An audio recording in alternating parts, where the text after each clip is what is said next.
Hey everybody, Christine Chai here and welcome to my kitchen. Do you love pizza but never have the dough to buy it?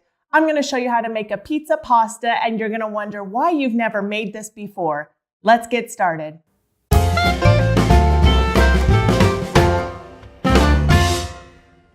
The first thing you need to do is brown up some Italian sausage. You can also use Hamburger instead if you prefer. Add a diced onion and cook until the meat is no longer pink. If you want an easy cleanup, let's be honest, who doesn't? Then use one of these slow cooker liners. I hardly cook in my crock pot without one. They are the best. Spray the liner to prevent the food from sticking. Add half of the cooked sausage to the pot. And give me a thumbs up if you're liking this new overhead camera. Always trying to improve my videos. Dice a green pepper and add half on top of the meat. If you don't know how to cut up a pepper, check out my video. Cook up some rigatoni in a large pot of salted boiling water. Drain and add half to the pot.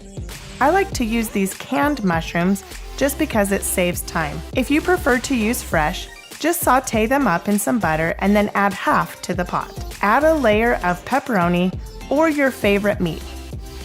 Spoon over your favorite pizza sauce, making sure to cover all of the noodles so they don't dry out. I like to use an entire can of sauce because I like it saucy.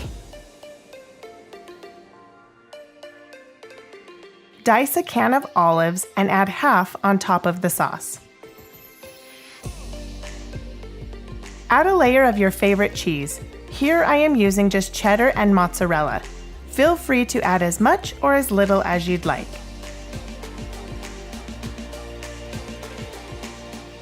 Top it off with a layer of green onions. Now repeat the process all over again with the remaining ingredients. I am a huge fan of pizza. Growing up, my mom made homemade pizza all the time and it was a real treat. When all of my family gets together, we still find ourselves ordering pizza. We love pizza. I don't eat pizza as often as I'd like to, but I would consider it one of my favorite foods. Leave me a comment below telling me what is your favorite kind of pizza. Do you make it homemade or do you prefer to order in? My husband recently got home from Chicago and he claims that Chicago deep dish is the best kind of pizza. This recipe may not be just like pizza, but it is a twist that you can't go wrong with. Cover the crock pot and cook on low for 3 to 4 hours. Don't forget to subscribe so together we can strengthen our families through food. We will see you in the next video.